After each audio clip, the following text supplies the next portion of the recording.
There's a new sale on the PlayStation Store which ends on March 16th, and be warned, there's over 30 PlayStation VR games currently on sale, and quite a few of them are actually worth picking up this time, especially for the price. But thanks as always goes out to Duranpan, who put this list together. $15 or so off the asking price might seem like a great deal for a recently released game, but Vertigo still has a ton of work to do on After the Fall to make it a game worthy of your hard-earned money.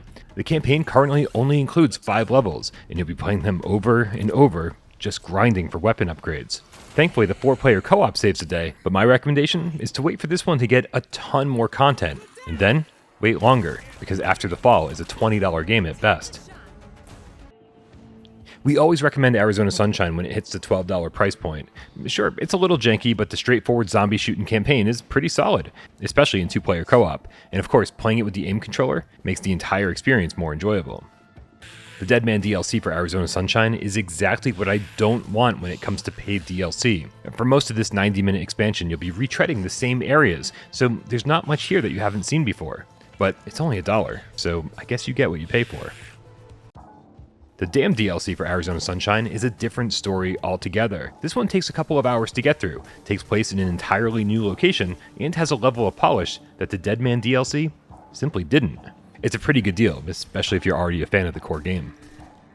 If you're a PlayStation VR owner and you don't already own Astrobot Rescue Mission, well, I guess this is finally the time to pick it up. Astro oozes charm and is just challenging enough to keep you on your toes, offers a ton of variety from level to level, and is simply one of the best PlayStation VR games ever made, and one of the best third-person platformers of all time. For the full $20 retail price, I can see some people being disappointed with Arkham VR, but for just $5, it feels great to don the cape and cowl, step into the shoes of Batman, and experience Gotham, and some of Batman's rogues gallery in first-person VR. Don't expect any real action, driving, or full locomotion, but what it does do during its short runtime, it does really well. Carnival Games, despite its kind of Wii-like aesthetic, is one of the better amusement park games on PlayStation VR. You don't get the fun of exploring a big park or riding roller coasters, but all the minigames are pretty fun. This expansion for Carnival Games VR adds 6 new minigames to the mix, and a few of them are okay, I guess. For $4, I'm not going to complain too much, but definitely try Carnival Games first, and then see if you really need more activities before picking this one up. As a flat-screen game, Concrete Genie looks amazing, but don't expect any story or exploration in the VR mode. It's just a creative place to draw and plant flowers and stuff. It's pretty, but unless you're also planning on playing the flat-screen game, it's definitely not worth $15. This might be the best deal on the entire list. When Dirt Rally launched, it was $60, and the VR upgrade was an additional $10. So to be able to get the entire $70 package for just $4 is kind of insane. Dirt Rally is definitely tough and has a huge learning curve, but once you get the hang of your co-driver's callouts, you'll find one of the best looking, best playing racers on PlayStation VR. Not that there's a ton of competition. The sale on Disaster Report 4 ends tomorrow, so sorry for the late notice, but don't worry, I wasn't going to recommend it anyway. You have to play the flat screen game, which isn't terribly good, to unlock the VR stages one by one. But the VR stages don't offer full locomotion, instead you slide from node to node in big empty areas that lack the detail and NPCs of the flat screen counterparts. It's cool to experience earthquakes and buildings collapsing in VR, but those cool moments are few and far between. While it's true that Doom 3 VR could have run in a higher resolution and has some weird world scaling issues, I promise you won't care about any of that when you're blasting demons away with your aim controller for 12 hours straight. Add in all the included DLC, and the $10 sale price couldn't be any more attractive.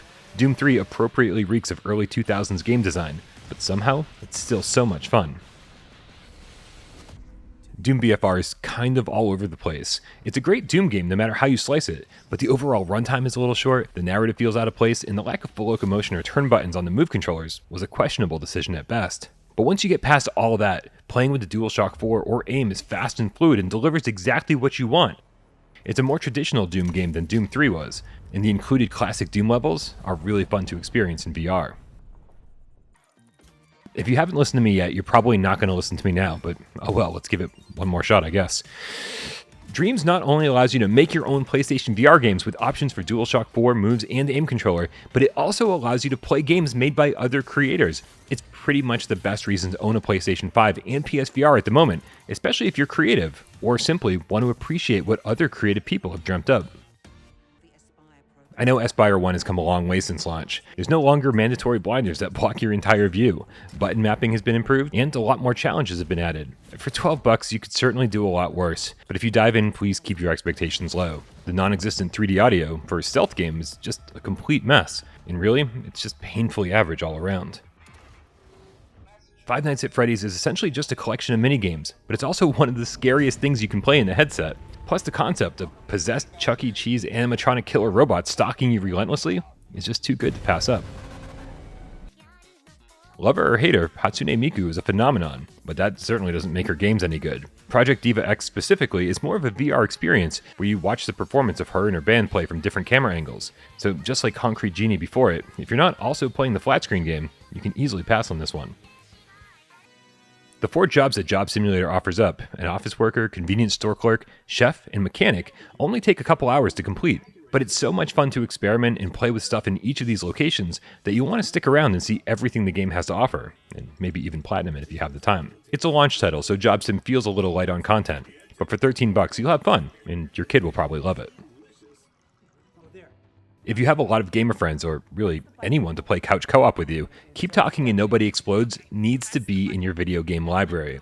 One person in VR has to defuse a bomb that no one else can see, while everyone outside of VR has the instruction manual and is trying to help. It gets chaotic really fast, but is always really fun. Killing Floor Incursion has a few issues like endless voiceovers and even a few game-breaking bugs, but for $8, it's worth jumping in with a friend and experiencing the stunning levels, silly physics, fun puzzles, and endless zombie killing in 2-player co-op. Man, Kona on PlayStation VR is pretty blurry. Not No Man's Sky on an OG PS4 blurry, but just blurry enough for maps in the game to be totally useless. So while Kona features a full-length, almost open-world adventure with mystery, crafting, driving, and exploration, you'll still be driving from place to place almost aimlessly. That said, if you can handle being lost for most of the game, you might find a pretty cool story here, with a town that's been seemingly ripped straight out of Twin Peaks or The X-Files. Let's get the bad stuff out of the way first. The load times in Marvel's Iron Man VR are horrendous, even on PlayStation 5, and playing as Tony Stark means that you have to teleport around the mansion and listen to long drawn-out conversations with NPCs. But the second you step into the Iron Man suit, everything changes. Flying around and taking down enemies is endlessly satisfying and feels great, and even the story starts ramping up about halfway through. After playing the original Hyperdimension Neptunia on PlayStation 3, I quickly realized I never needed to play another one. It just wasn't for me. So finding out that Megadimension Neptunia 7's VR mode was just a dressing room mode and none of the actual game was playable in VR was sort of a blessing in disguise. Hard pass. Megaton Rainfall was kind of amazing at launch since you could pretty much fly over the entire planet and even out into the galaxy. And the gameplay itself wasn't half bad either. As a Superman-like character, you're tasked with saving cities from alien invaders. It's fun, and for less than $7, it's worth putting up with some of the less exciting aspects. With Mossbook 2 slated to launch in spring, this might be the perfect time to dive into the original and see what all the fuss is about. You control a little mouse named Quill, taking down enemies and solving puzzles in third person, but you also play as the reader, who has the ability to alter key elements of the environment in first person. It's a PSVR classic. PlayStation VR Worlds was criticized at launch for its $40 price point for what essentially amounted to a glorified demo disc, but at just $7, it's easier to appreciate this anthology of VR experiences. Playing the London heist and seeing where Blood and Truth came from is an absolute blast, and putting family members into Ocean's Descent and watching them get attacked by killer sharks, well, that alone is worth the price of admission. If you've ever watched the channel before, you already know what I'm about to say here. Resident Evil 7, even without move support, is absolutely the best PlayStation VR game out there. Everything from the story, characters, gameplay, replayability, and scare factor are simply through the roof. And the fact that you're getting a full game and all the DLC for just $20 is insane. Back in October of 2016, it was fun to see what VR could do for a nearly 20-year-old game. Playing Rez in VR for the first time made me realize that this was the way that Rez was always meant to be played. It's essentially a rail shooter, but with beautiful, trippy aesthetics that all sorts of plays to the beat of the music. Stay away from the move controls for this one though. Aiming with the headset is far more responsive. Most people only had 2 complaints about Tetris Effect at launch, the $40 price point and the lack of any multiplayer. But between the Connected update, which adds a few online co-op and competitive modes, and the sale, which cuts the price in half, both of these issues have been addressed. Weekly community rituals and classic Tetris gameplay make this one worth coming back to again and again. I'll be the first to admit that I'm not the biggest Justin Roiland fan, but the humor in Trover Saves the Universe landed for me non-stop from start to finish, and the third-person platforming, combat, and exploration was a lot of fun. So for $10, it's a must-have. Until Dawn: Rush of Blood, even 6 years after launch, still delivers amazing scares, great branching roller coasters, and classic light gun action. The game pauses randomly while playing, so unless there's a PSVR 2 update planned, this one might end up getting stuck on the PS4. Oh man, remember what I said earlier about Dirt Rally being one of the best racing games on PlayStation VR? Well, there's some seriously stiff competition for first place when the Wipeout Omega collection enters the conversation. Omega includes 3 full Wipeout games, HD, Fury, and 2048. And once you figure out how to turn off all the comfort settings, it's one of the most intense VR experiences out there. Stick with it, because the first few races are kind of on the slow side, but unlocking better, faster ships makes the grind totally worthwhile.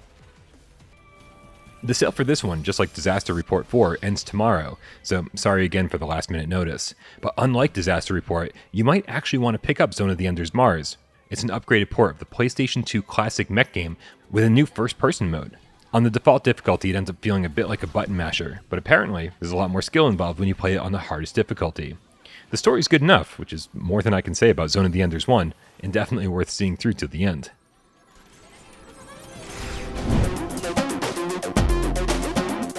Okay, well, that's it for now. Don't forget that the sale for most of these games ends on March 16th, so let us know in the comments below which ones you're finally adding to your collection.